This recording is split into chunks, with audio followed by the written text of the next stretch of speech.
Am I audible? I am. Yes, you are audible. Okay.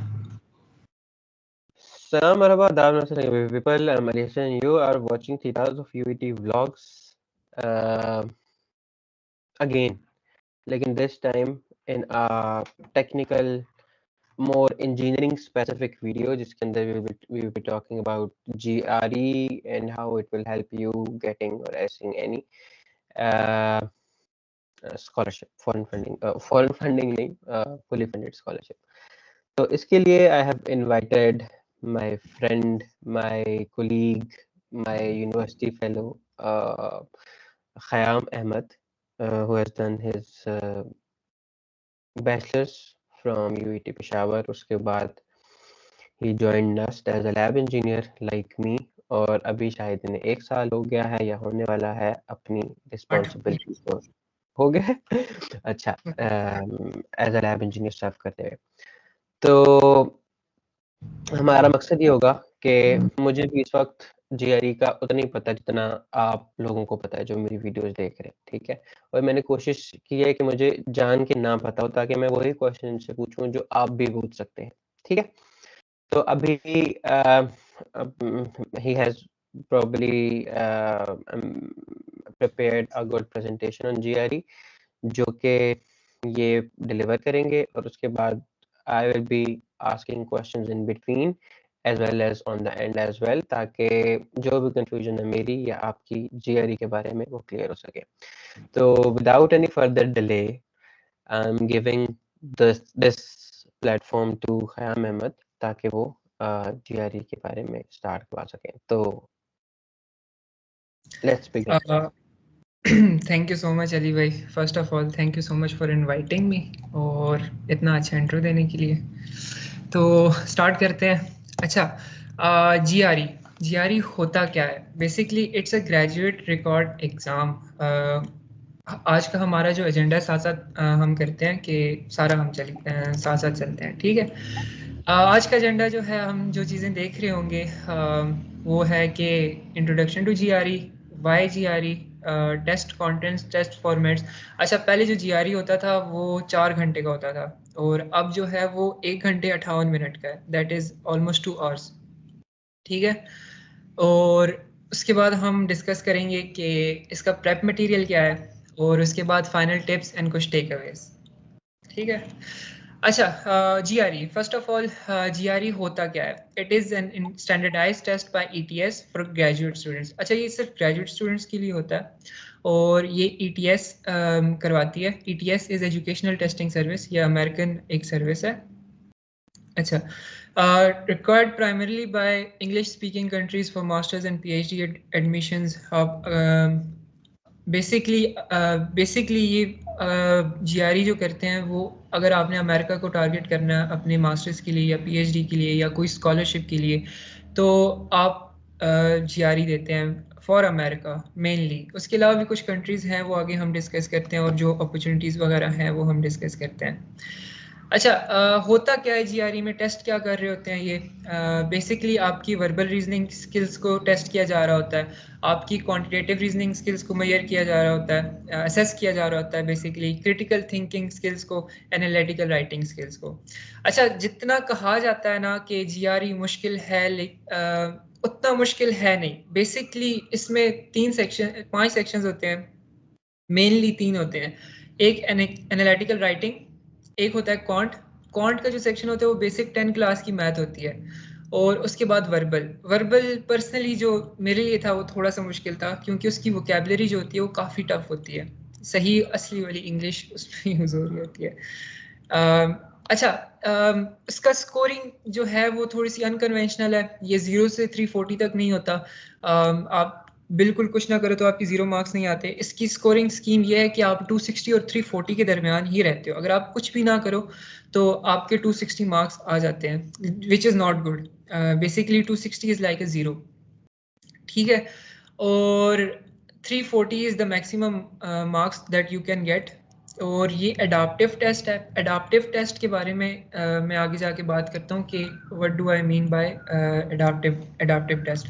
अच्छा, इसका जो analytical writing का सेक्शन होता है वो सेपरेटली स्कोर होता है 340 के स्कोर से। अच्छा, जो क्वांट वाला सेक्शन है, आगे जाके ये सारी चीज़ें हो जाएंगी कि क्वांट का सेक्शन क्या है, वर्बल का सेक्शन क्या है। बेसिकली दोनों का स्कोर जो होता है वो 170 होता है और टोटल वो 340 बन जाता है।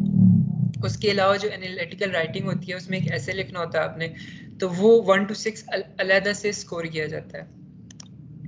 अच्छा, वाई जीआरई, अगर आपने अमेरिका में एडमिशन लेना है मास्टर्स में, कैनेडियन कुछ यूनिवर्सिटीज़ हैं, तुर्किश कुछ यूनिवर्सिटीज़ हैं जिनके लिए जीआरई मस्ट है। उसके अलावा भी कुछ यूनिवर्सिटीज़ हैं जिनके लिए अलग कंट्रीज़ हैं जिनकी यूनिवर्सिटीज़ के लिए जीआरई मस्ट है एडमिशन्स के लिए, लेकिन प्राइमरीली इट्स अमेरिका जिसकी बहुत सारी यूनिवर्सिटीज़ जो हैं वो आपसे मस्ट मांगती हैं जीआरई। और इसके अलावा आपको अगर स्कॉलरशिप भी चाहिए, फुल ब्राइट स्कॉलरशिप, उसका एलिजिबिलिटी क्राइटेरिया ही पूरा नहीं होता अगर आपने जीआरई ना दिया हो, आप अप्लाई नहीं कर सकते। और उसके अलावा भी अगर आप किसी यूनिवर्सिटी में अप्लाई कर रहे हो अमेरिका में, कनाडा में, तो आपको बड़ा हेल्प करता है जीआरई, और कुछ की तो रिक्वायरमेंट होती है कि आपका जीआरई होना लाजमी है।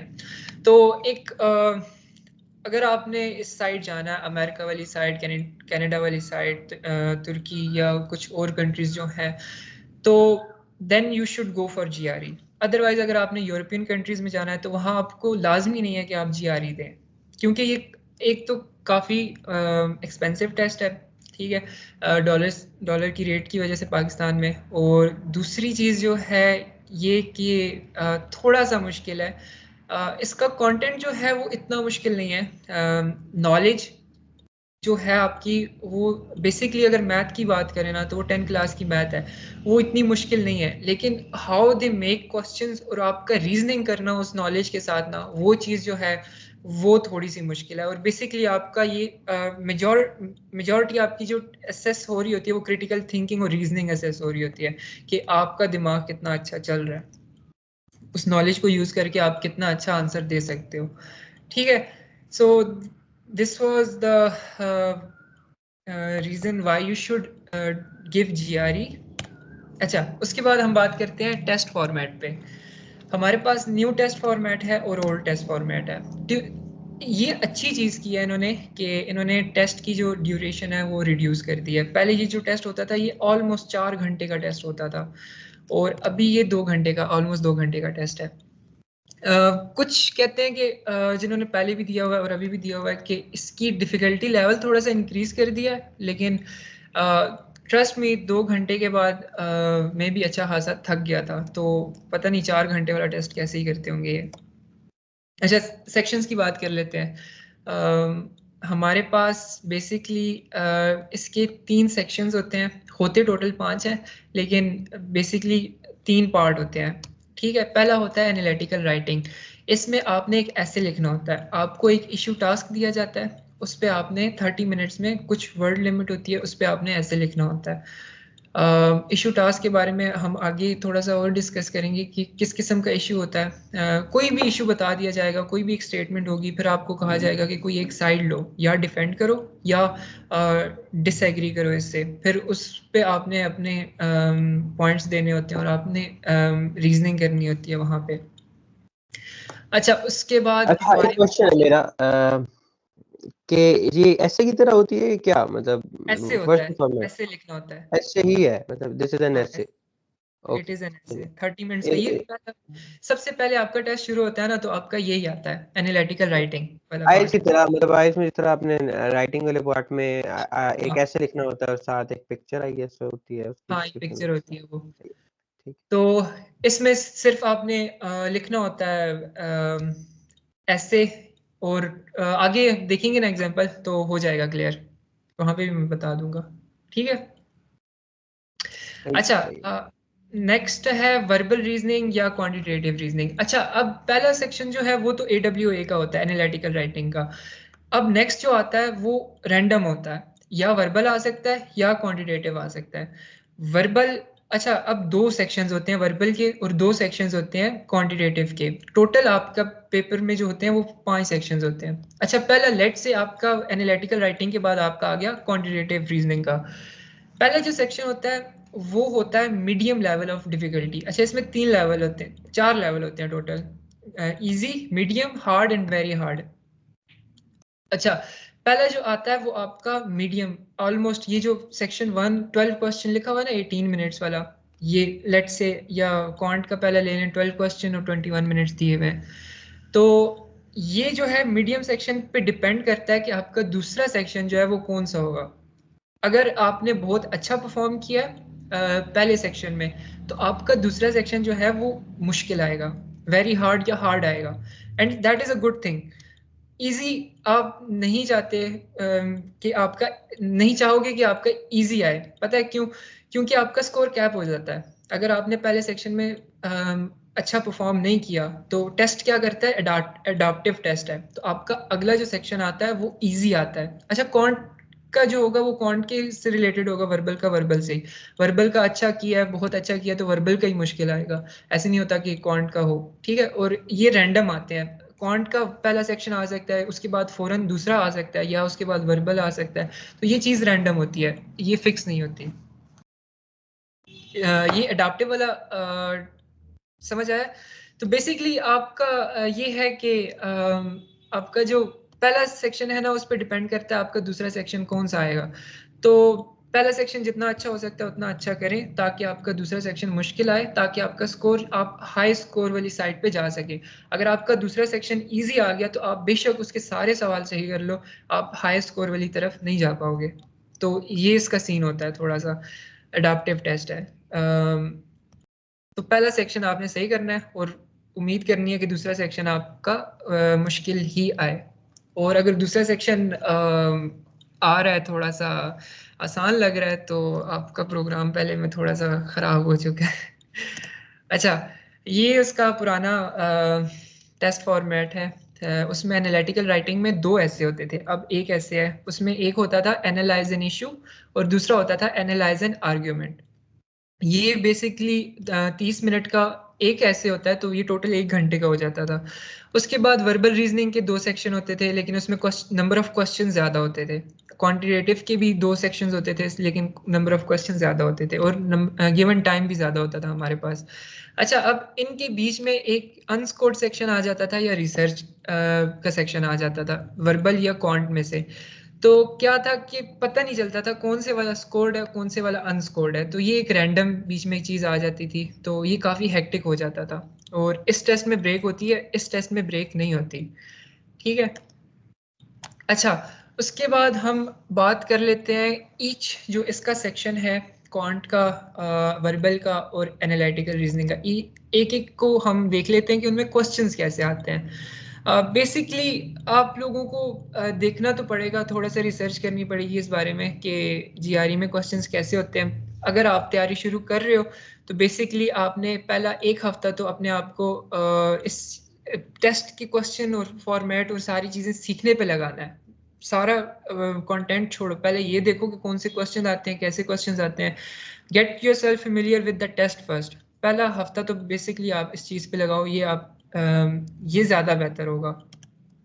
अच्छा, क्वांट में आपके कैसे क्वेश्चंस आ रहे होते हैं? क्वांट में आपके quant is basically math, math को लेके आपने रीजनिंग करनी होती है, तो आपके क्वांटिटेटिव कंपैरिजन के क्वेश्चन होंगे। अच्छा, कंपैरिजन का क्वेश्चन होगा, 2 क्वांटिटीज गिवन होंगी, उनको बताया जाएगा कि ए बड़ी है, बी बड़ी है, या दोनों बराबर है, या आंसर नहीं लिया जा सकता, तो ऐसा क्वेश्चन होता है। मल्टीपल चॉइस क्वेश्चन होते हैं, जिसमें एक आंसर चॉइस सेलेक्ट करनी होती है, ये तो एमसीक्यूज टाइप हमें पता ही है ये कैसे होते हैं। अच्छा, और तीसरी जो है that is multiple choice question, लेकिन एक से ज्यादा आंसर्स होते हैं, और ऐसा नहीं है कि एक लेट से अब एक क्वेश्चन है, उस पर 8 चॉइसेस हैं, उनमें से 4 आंसर्स ठीक हैं। अगर आपने 3 ठीक किए, एक गलत कर दिया, तो आपका आंसर गलत है, आपको 4 के 4 ठीक करने पड़ेंगे। सही है। अच्छा, इसके बाद आपका है न्यूमेरिक एंट्री वाले क्वेश्चंस। तो बेसिकली आपको एक नंबर एंटर करना होता है, एक बॉक्स दिया होता है, तो ये इतने मुश्किल नहीं होते। Fill in the blanks. हाँ, fill in the blanks type वैसे होते हैं। और आपको एक कैलकुलेटर दिया जाता है टेस्ट के दौरान स्क्रीन पे ही, तो वो आई डोंट थिंक सो इतना हेल्पफुल है। बेसिक कैलकुलेटर होता है, तो मेरी रिकमेंडेशन या मेरी टिप आप लोगों के लिए यही होगी कि don't use it. Mental math पे रिलाई करो, वो थोड़ी क्विक वो क्विकली कर लेता है बंदा। कैलकुलेटर लेके बैठे और उस पर एक एक चीज़ सॉल्व करने बैठे तो टाइम चला जाएगा, सारे क्वेश्चंस हो नहीं पाएंगे।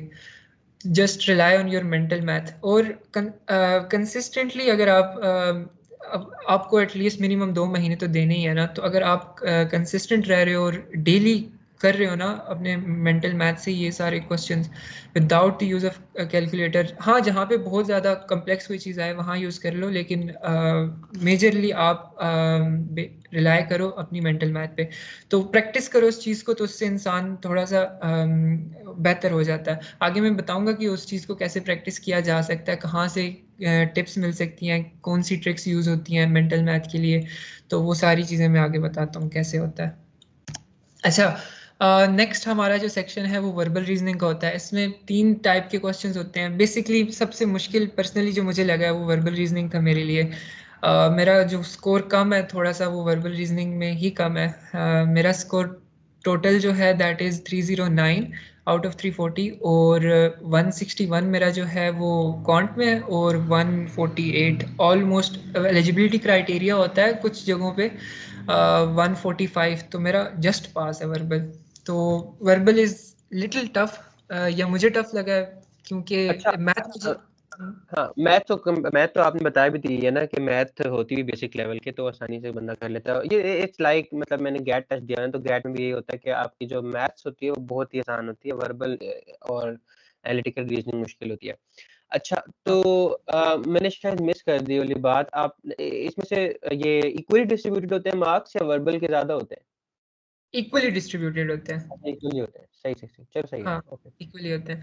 ऐसे है कि मुझे लगता है मेरे लिए मैथ आसान इसलिए थी क्योंकि मैं इंजीनियरिंग बैकग्राउंड से हूँ ना, तो पूरी हम बैचलर्स की जो दौरानिया होता है उसमें हम मैथ से ही लिंक्ड रहते हैं। इतना ज़्यादा रीडिंग का काम नहीं होता, राइटिंग का काम नहीं होता हमारा, मैथ हम ज़्यादा मेजरली कर रहे होते हैं। तो इंजीनियरिंग मेरे साथ जो एक दो और फेलो थे जिन्होंने टेस्ट टेस्ट के दिन पे जो थे साथ में, तो मैंने उनसे पूछा था, तो वो साइकोलॉजी बैकग्राउंड से एक दो थे और एक दो लिटरेचर वाली साइड से थे। तो उनके लिए मैथ मुश्किल थी, और उनका स्कोर मैथ में काफ़ी कम आया था। तो इट डिपेंड्स, शायद मेरी इंग्लिश इतनी अच्छी ना हो तो इसलिए मेरा वर्बल थोड़ा सा मुझे मुश्किल लगा, मैथ मुझे इजी लगी। लेकिन अगर आप प्रैक्टिस करो और तैयारी करो अच्छे से तो इतना मुश्किल भी नहीं है, इट्स डूएबल, हो जाता है। इतनी कोई बड़ी वो चीज़ नहीं है, आसान है। हुँ। अच्छा, वर्बल रीजनिंग के क्वेश्चन टाइप कैसे आते हैं आपके? रीडिंग कम्प्रीहेंशंस है, सेंटेंस इक्विवेलेंस है, और टेक्स्ट कंप्लीशन है। Text completion is basically fill in the blanks. एक ब्लैंक, दो ब्लैंक और 3 ब्लैंक वाले क्वेश्चन होते हैं, ठीक है। सेंटेंस इक्विवेलेंस ये होता है कि आपकी ब्लैंक होती है, एक छोटा सा सेंटेंस लिखा होता है, और उस ब्लैंक में एक से ज़्यादा वर्ड्स होते हैं जो उस ब्लैंक की मीनिंग को पूरा करते हैं और एक जैसा मीनिंग देते हैं, ठीक है। ये वाला पार्ट है जिसमें वोकेबलरी आपकी सबसे ज़्यादा टेस्ट होती है। अच्छा, उसके बाद रीडिंग कम्प्रीहेंशंस है। रीडिंग कम्प्रीहेंशंस का तो आपको आइडिया होगा। बेसिकली एक पूरा पैराग्राफ होता है, उसको आप रीड आउट करते हो, उसके बाद उसके रिलेटेड 3 से 4 क्वेश्चन होते हैं। लेकिन ये है कि इसकी वही बेसिक आपका आइल्स वाला या आपके गैट या वो जो दूसरे टेस्ट होते हैं उस जैसा ही होता है, लेकिन इसका डिफ़िकल्टी लेवल थोड़ा सा ज़्यादा होता है। इंग्लिश जो इसमें लिखी होती है वो थोड़ी सी हाई लेवल की होती है, और इसमें इतना कुछ खास नहीं होता। अच्छा, बेसिकली लाजमी नहीं है कि हर वर्ड जो वहाँ पे लिखा हुआ है उसका मतलब आपको आए। इवन जो हाई स्कोर करने वाले लोग हैं ना, 330 प्लस स्कोर करते हैं, उनको भी हर वर्ड का मतलब नहीं आ रहा होता। तो बेसिकली यहाँ पे कुछ टिप्स एंड ट्रिक्स भी यूज़ हो रही होती हैं। एक यूट्यूब चैनल है ग्रेग मैट, जी मैट है या ग्रेग मैट जो भी कह लें, उस पे टिप्स एंड ट्रिक्स हैं, वो बहुत अच्छी हैं, वर्बल के लिए बहुत ही अच्छी हैं। तो अगर उनको फॉलो कर सकते हैं तो वो दैट इज़ रियली गुड। अच्छा, नेक्स्ट हमारा हो गया क्वांट, हो गया वर्बल, हो गया। अब आता है एनालिटिकल राइटिंग। ये पहला पार्ट होता है। सबसे पहले आप एक ऐसे लिखते हो, तो यहाँ पे अगर आप देखो, अच्छा ये स्कोर होता है, ये 340 वाले स्कोर से अलग होता है।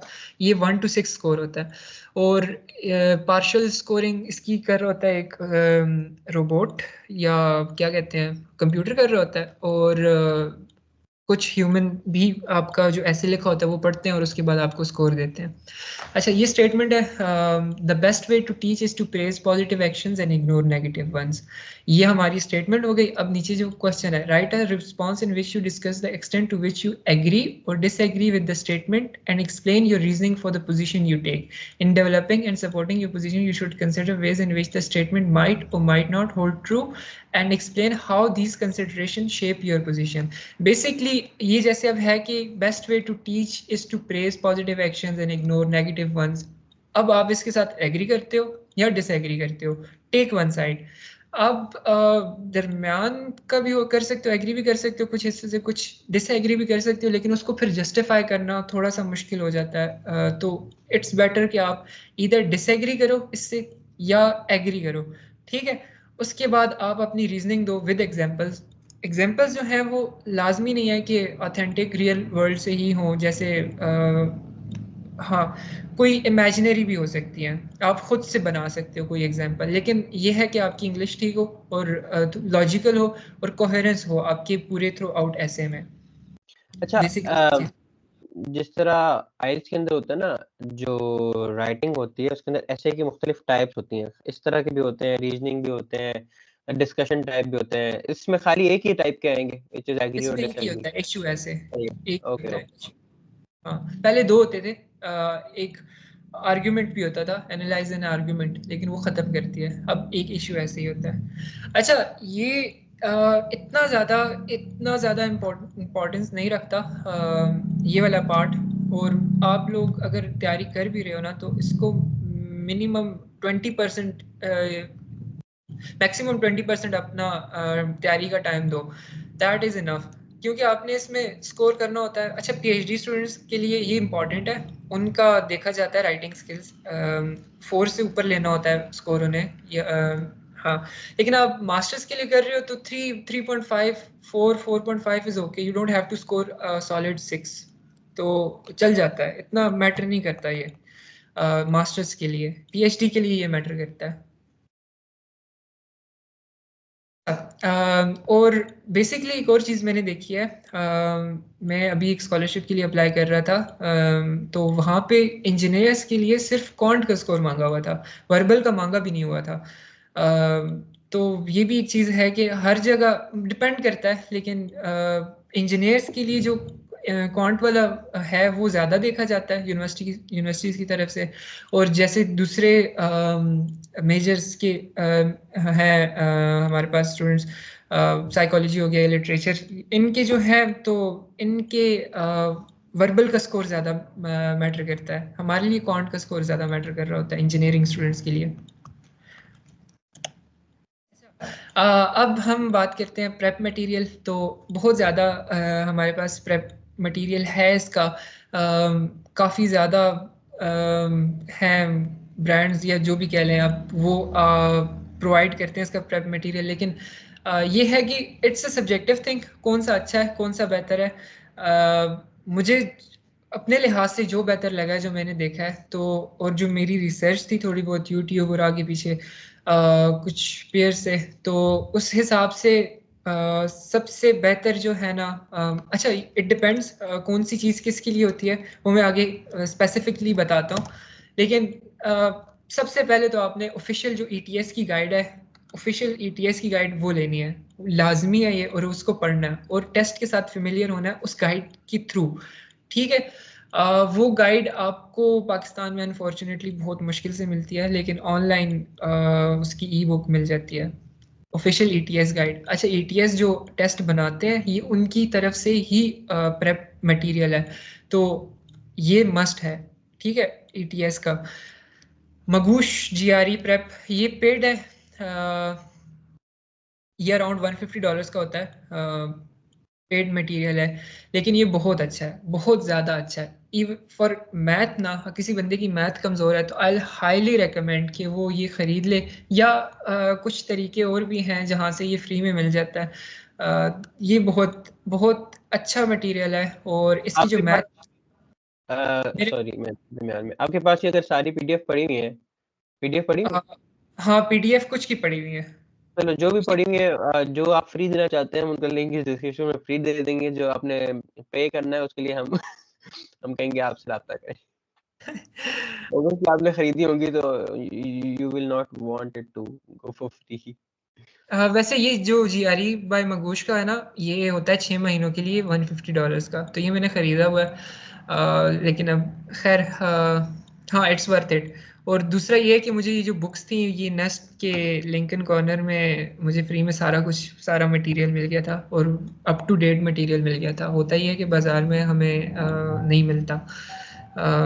ये बुक्स मिल जाती हैं लेकिन अप टू डेट नहीं होती, पुराने वर्जन होते हैं। तो अब जैसे टेस्ट का थोड़ा सा चेंज हुआ है फॉर्मेट, और लेकिन तो इतना ज़्यादा चेंजेस नहीं है कंटेंट में, कंटेंट सेम ही है, लेकिन थोड़ा सा डिफ़िकल्टी लेवल और ये तो अप टू डेट चीज़ होना इज़ अ गुड थिंग। तो हाँ, जैसे अब ये ऑफिशियल जीआरई की गाइड है ना, ये 3rd एडिशन है आई गेस, हाँ, लेटेस्ट जो है। तो मैंने जो पिंडी में देखा था वो मैक्सिमम मुझे फर्स्ट या सेकंड मिल रहा था, और वो भी इतना कोई महंगा 8,000 की ये 3 बुक्स मिल रही थी, ये जो 3 यहाँ पे हैं। और वो भी कॉपी जो होती हैं बुरी क्वालिटी वाली, वो मिल रही थी। तो मटेरियल कहाँ से करना है वो आपने खुद देखना है। बेसिकली कुछ पीडीएफ्स हैं जो मैं शेयर कर दूंगा, लिंक मिल जाएगा। इन सब की तो है, ये जो ईटीएस की हैं, और ये 5 पाउंड जो है। अच्छा, मैनहट्टन 5 पाउंड बुक, ये 2.5 किलो की बुक है, इतनी मोटी सी होती है, ये इजीली मिल जाती है। इससे प्रैक्टिस करने के लिए इससे बेहतर कोई बुक नहीं है, ठीक है।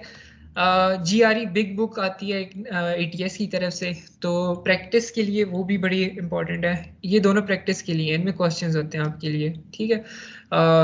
अच्छा, उसके बाद वर्बल और कॉन्ट की अलग-अलग बुक्स आती हैं, ये जो पीछे ऑफिशियल जो हैं, तो ये भी बड़ी अच्छी बुक्स हैं। अच्छा, इसके अलावा आती हैं कैप्लन की, बैरन की, मैनहट्टन की अलग से आती हैं, ये 5 पाउंड के अलावा भी, और काफ़ी भी हैं जो आपके पास मटेरियल होता है। तो बेसिकली आपको देखना है आपके लिए कौन सा मटेरियल ज़्यादा अच्छे से काम कर रहा है। मेरे हिसाब से एक ऑफिशियल वाला जो है वो मस्ट होना चाहिए, और मकबूश इज़ रियली गुड।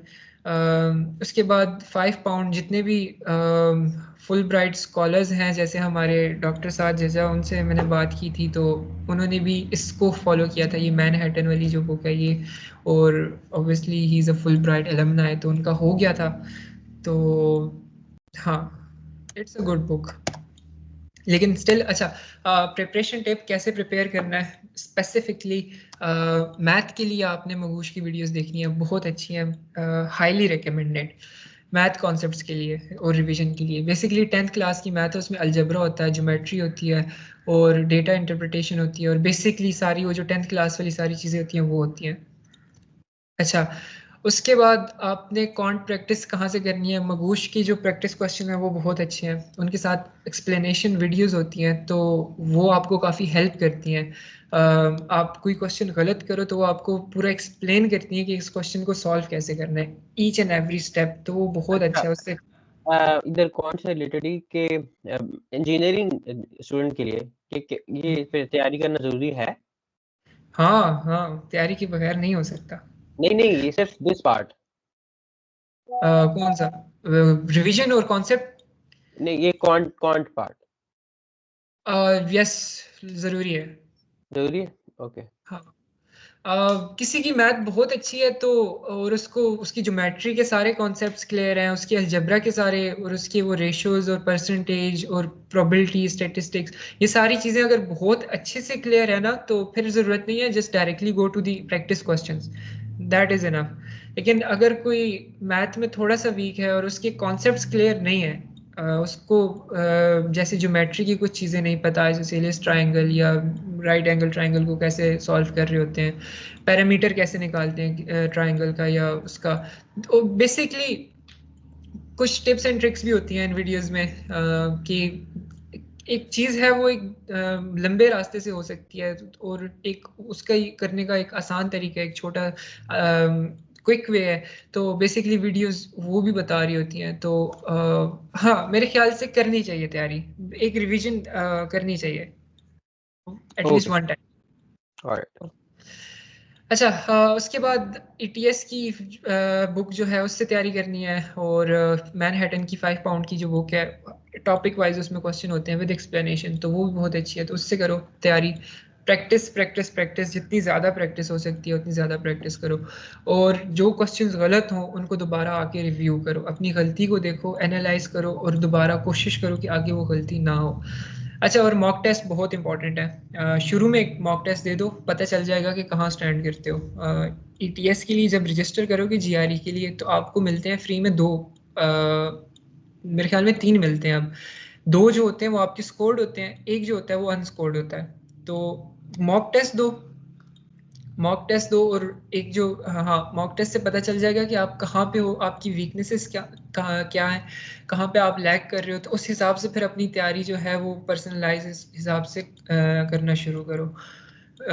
अच्छा, ये हो गया क्वांट के लिए। अब वर्बल के लिए आपने वर्बल की जो ETS की बुक है वो यूज़ करनी है, ETS की बिग बुक यूज़ करनी है।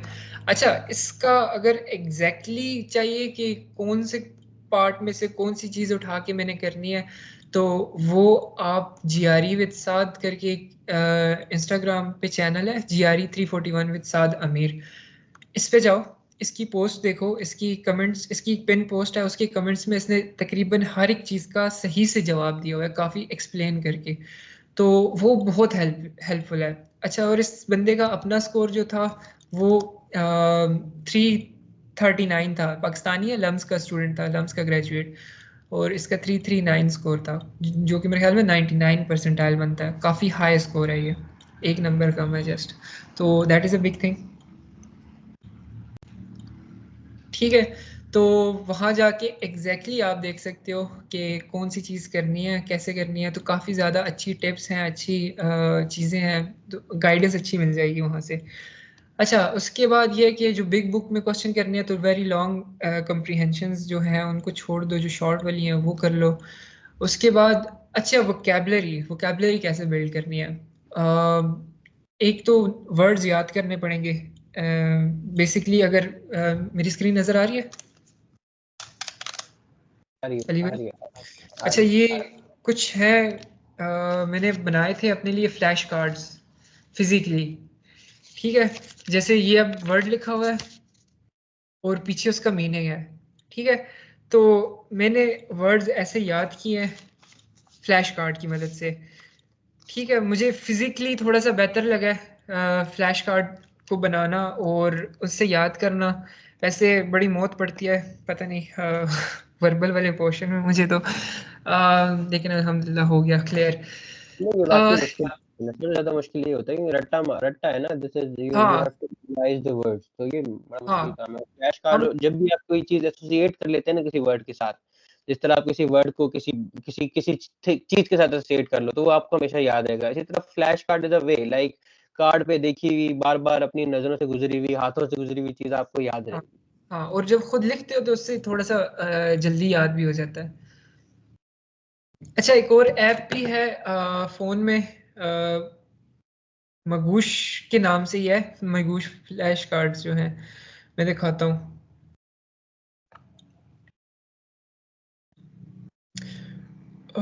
वोकेबलरी, अच्छा, बेसिकली आप लोग खुद भी देख लो, मगूश का फ्री ऐप जो है उसमें आपके फ़ोन में आ जाएंगे ये फ्लैश कार्ड्स। ठीक है, तो वोकेबलरी की लिस्ट कहाँ से लेनी है, वोकेबलरी की लिस्ट कौन कौन से वर्ड आते हैं, तो मगूश की जो ऐप है फ्री वाली, उसमें कॉमन वर्ड्स और बेसिक वर्ड्स जो हैं वो कर लो, दैट इज़ इनफ। उससे समझ आ जाएगा कि क्या क्या होना है, क्या क्या आएगा। उसके बाद ETS की अपनी बुक्स है, जो वर्बल की बुक है, बिग बुक है, या उसकी ऑफिशियल गाइड है, उसमें जो वर्ड्स यूज़ हो रहे हैं ना उनके मीनिंग्स देखो, रिपीट होते हैं कुछ वर्ड्स, कुछ क्वेश्चंस भी रिपीट होते हैं। एग्जैक्टली सेम क्वेश्चन मैंने देखा हुआ था एक वर्बल की बुक में, और वही क्वेश्चन आया हुआ था मेरे पेपर में एग्जाम डे पे। ठीक है, और GRE विद साथ की एक 900 वर्ड की लिस्ट भी है, वो भी करो, याद करनी है।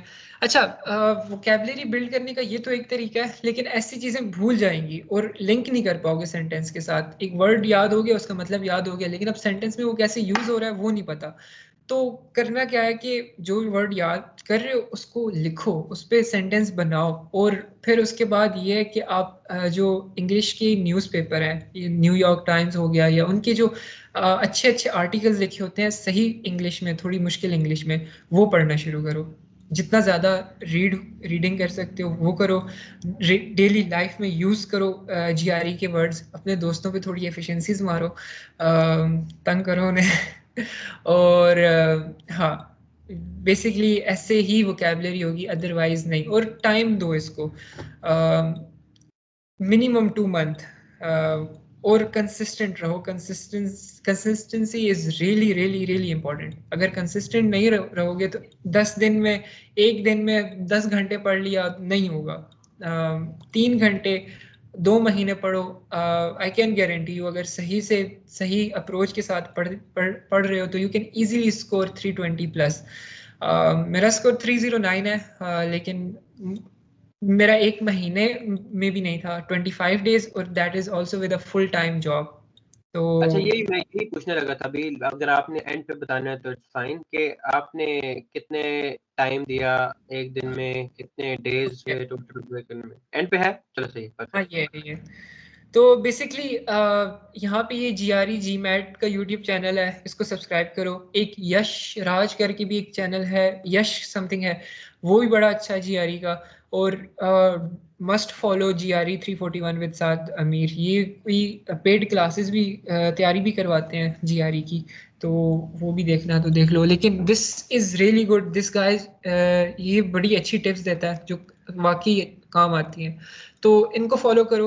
इनकी जो टिप्स एंड ट्रिक्स हैं वो काफ़ी अच्छी हैं, तो हाँ, highly recommended to follow these guys. अच्छा, उसके बाद मेरी रूटीन क्या थी? मंडे को मैं कॉन्ट करता था 2 से 3 घंटे, ट्यूसडे को फिर वर्बल 2 से 3 घंटे।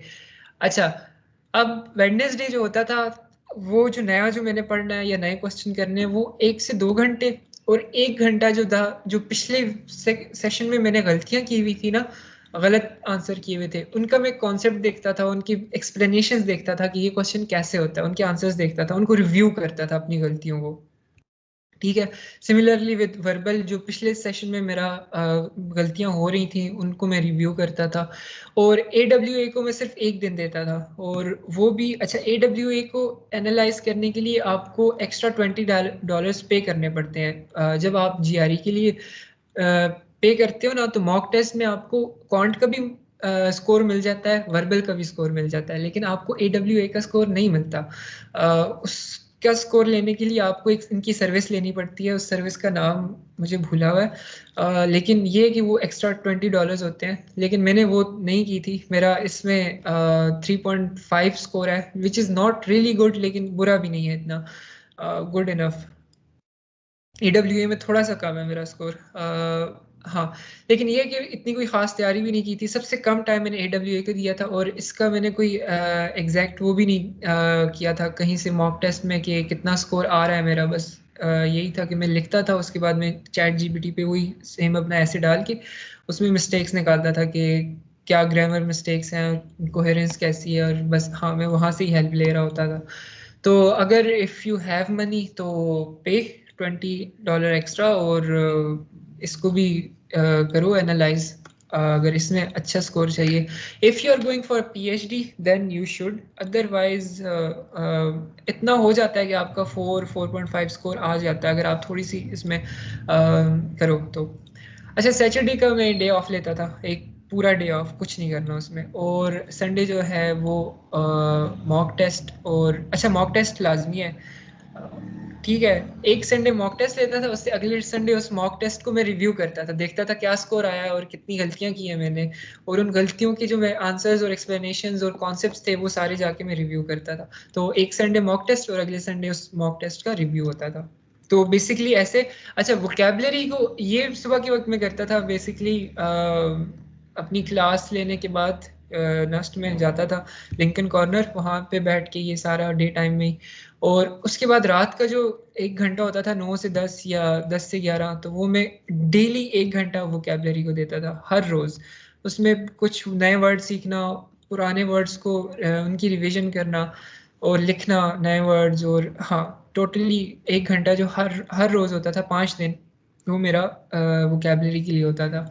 तो कंसिस्टेंटली ये 25 से 30 दिन मैंने किया है, और मेरा इतना स्कोर आया है। और इससे पहले बिल्कुल मुझे कुछ भी नहीं पता था जीआरई का। It was out of nowhere. बस फुल ब्राइट की वो देखी advertisement and I thought let's take a leap of faith और जीआरई देते हैं क्या होता तो है। वाकई यार जो रूटीन आपने बताई है ना कि तकरीबन 3-4 घंटे हर रोज आप जीआरई की प्रिपरेशन में दे रहे हैं and that too with job, ये तो अच्छी खासी मतलब like it's a difficult thing to do. तो क्या मोटिवेशन थी?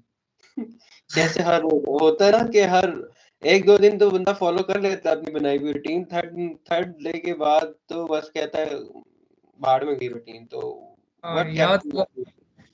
हाँ आपको याद होगा वो हम लंच करने जाते थे, मेरे हाथ में वोकैबलरी के वो पड़े होते पकड़े होते थे। तो अब मोटिवेशन यही कि बस बाहर जाना है और मास्टर्स के लिए, तो वो माइंड में था कि गोल क्या है मेरा। और दूसरा ये था कि आई वाज लकी। पता है मेरे लिए ये चीज़ थी कि मैं उठ के यहाँ से चला जाता था लिंकन कॉर्नर तक, तो वहाँ पे वो माहौल और वहाँ पढ़ने का सारा कुछ, तो उससे मैं यूज़ टू हुआ था कि अगर मैंने वहाँ जाना है तो वहाँ पे जाके मैंने पढ़ना है। वहाँ मैं फ़ोन ऑफ कर देता था अपना। तो बेसिकली हाँ, यही था कि गोल माइंड में जो था कि ये करना है, और कोई चीज़ नज़र नहीं आ रही थी आसपास, और कहीं पे अप्लाई भी नहीं किया हुआ था। तो हाँ, यही एक था कि ये करना है। सही। यस। अच्छा, इसके बाद दिस इज़ इट। अच्छा, इसमें काफ़ी ज़्यादा चीज़ें हैं जो कि मिस हुई भी हैं, लेकिन द थिंग इज़ एक वीडियो में सारा कुछ कवर नहीं हो सकता। आप अगर आपने जीआरई देना है, तो अगर आपने जाना है अमेरिका या कनाडा या तुर्किश जो कुछ यूनिवर्सिटीज़ हैं उनमें, तो मस्ट है। जैसे अभी कुछ पाकिस्तान की यूनिवर्सिटीज़ भी एक्सेप्ट करती हैं जीआरई का स्कोर, नस्ट भी करती है। ओ, पाकिस्तान भी एक्सेप्ट कर लेती है जीआरई? बड़ी बात है यार। तो मेरी अपनी पाकिस्तान लेकिन इनके लिए मस्ट नहीं होता। अमेरिका की जो यूनिवर्सिटी है ना, उनके लिए लाजमी इनकी एक रिक्वायरमेंट होती है कि ये होना चाहिए। तो अमेरिका की कुछ बहुत अच्छी यूनिवर्सिटीज़ हैं, अगर आपका बहुत अच्छा स्कोर आ जाता है तो यू कैन। हमारे एक प्रोफेसर हैं, वो एमआईटी से पढ़ के आए हुए हैं, तो दैट इज़ नंबर 1 दुनिया का इंजीनियरिंग इंस्टीट्यूट एमआईटी। तो दैट इज़ वो भी उनका जीआरई की बेस पे था। जैसे डॉक्टर साद जज हैं, वो भी फुल ब्राइट के अलumni हैं। तो फुल ब्राइट एक बहुत अच्छी स्कॉलरशिप है, फुली फंडेड है। और हाँ, कोई ना कल्चरल बात एक्सचेंज। पहले पहले अपना कोई भी जिसके जो भी प्लान थे उस हिसाब से देखे ना कि उसे जीआरई देना भी है या नहीं। मतलब अगर हाँ टारगेट ही आपने कोरिया, चाइना, यूके की कुछ यूनिवर्सिटी से किया हुआ है तो जीआरई तो वहाँ पे चाहिए ही नहीं होता। ठीक है, तो पहले if you have a target that is set in your mind, तो उसमें देखें कि जीआरई आपको देना पड़ेगा या नहीं। अगर देना पड़ेगा तो उसकी प्रिपरेशन करें एज पर दिस वेबिनार। और अगर नहीं देना पड़ना तो बस जो उसकी बाकी रिक्वायरमेंट्स हैं जिसमें आइल्स होगी प्रोबेबली और स्टेटमेंट ऑफ पर्पस और बाकी सीवी, प्रोफेशनल एकेडमिक सीवी, उस पे बंदा ध्यान दे। यस और एग्जैक्टली। इसकी इसकी फी कितनी है? इसकी अराउंड $230। $230 कितना बनता है? 300 का डॉलर है, कितना 280 का डॉलर है? और आपके ऊपर टैक्स भी पड़ता है इंटरनेशनल ट्रांजैक्शन का, 10 to 16% आई गेस वो भी होता है। हाँ 14% होता है if you are non filer. अच्छा, तो हाँ, कितना हो गया टोटल ये? अराउंड 250 260। कितने पाकिस्तानी कितने बनते हैं? 260 into 260 into 2 290 almost this much, 75K। 75 के तो ठीक है यार। 70, हाँ, हाँ ठीक है मतलब। लेकिन ये है कि तबाह हुआ तो हाँ सर, दो ये कोई क्वेश्चन पूछ रहे हैं। अच्छा, जुरैन वाले Islam, sir 2 months enough for GRE? हाँ भाई देखें, आपके सर ने 1 मंथ में किया है। मुझे लगता है कि अगर हम 1 मंथ में कर सकते हैं तो स्टूडेंट वो हमसे कम टाइम में कर सकता है, क्योंकि वो ऑलरेडी उसी लर्निंग फेज में होता है। हम तो एक दफ़ा वो, हाँ हम तो एक दफ़ा यूनिवर्सिटी से पास आउट हो चुके हुए होते हैं, तो हमें दोबारा स्टडी फेज में आने में टाइम लगता है। तो आपके लिए तो बहुत आसान है टाइम मिनिमम निकालना। तो, और समर ये जो आ रहा है आगे, इनके लिए तो बेस्ट है। तकरीबन 75 से 80 के का होगा ये। और it was a good presentation और you have covered almost everything हाँ, क्योंकि मैं भी बिल्कुल हाँ इसके अलावा भी कुछ है तो you can ask me on हाँ माय मतलब मैं यही कहूँगा कि मैंने गैट दिया है, ठीक है, तो उसमें भी बिल्कुल ना सेम फॉर्मेट है, ठीक है, कोई डिफरेंस होगा कोई 30-20% का। तो अगर आप चाहते हैं कि आपको ज़रा बिगिनर्स लेवल का जीआरई एक्सपीरियंस मिल जाए, तो आप पहले गैट दे सकते हैं जाके, जिसकी फीस 1000 रुपये होगी, ठीक है, टोटल 1K में आप जाके एक दफ़ा गैट दे दें, उससे आपको पता चल जाएगा कि आप जीआरई दे भी सकते हैं नहीं दे सकते, ठीक है, ऐसे होगा ना, क्योंकि गैट के अंदर वोकैबुलरी ऑब्वियसली होती है लेकिन इतनी मुश्किल नहीं होती जितनी जीआरई के अंदर है। तो अगर आप वो कम वाला ही नहीं पास कर सके सही करके, तो फिर ये है कि और भी दुनिया में काफी ज्यादा नहीं डीमोरलाइज नहीं हो नहीं, मतलब ठीक है ना, सच है, अल्लाह ने हर चीज हर इंसान के लिए तो नहीं बनाई ना, आपके लिए बेहतर कुछ लिखा होगा, इससे बेहतर कुछ लिखा होगा, ठीक है, या आपके लिए चाइना और कोरिया का इससे अच्छा स्कॉलरशिप लिखा होगा, तो किसमें घबराने की बात नहीं होती। हाँ, बाकी do you have like any other thing in mind जो आपको प्रिपेयर करते हुए हेल्प किया हो किसी ने, या कोई अच्छा यूजुअली इंस्टाग्राम और फेसबुक भी इस काम में बड़ा हेल्प करती है, तो आपको हेल्प किया? इंस्टाग्राम पे वो जो मैंने एक चैनल बताया है, एक वही है, वो काफ़ी हेल्पफुल था। और उसके अलावा हाँ, अच्छा, YouTube do you tips and suggest tricks. हाँ, कि बंदा जब प्रिपेयर कर रहा है तो सोशल मीडिया से ऑफलाइन हो जाए कुछ अरसे के लिए? नहीं नहीं नहीं नहीं क्योंकि यार, आपने जॉब हाँ ऐसे है कि 2 से 3 घंटे, ये नहीं कि पूरा दिन ही इसको सर पे सवार कर लो कि पूरे दिन बैठ के करते रहो। इट्स वैसे नहीं इतना होगा। 2 से 3 घंटे इज़ इनफ एंड कंसिस्टेंटली एक दिन में नहीं होता। ये इट्स काइंड ऑफ ये कि पहले आप सीधी लाइन और फिर थोड़ा-सा आपका गेन आता है और फिर सीधी लाइन और फिर ऐसे। तो हाँ, कंसिस्टेंट रहो। 10 घंटे बैठ के करते रहोगे तो खुद को बर्न आउट ही करोगे। तो I don't think so quit करना चाहिए सोशल मीडिया, लाइक 10th-12th के एग्जाम्स वाला सीन जो था। परफेक्ट। चलो यार, thank you so much for taking out an और दैट टू बिफोर अफ्तारी जब एनर्जी बिल्कुल डाउन होती है, तो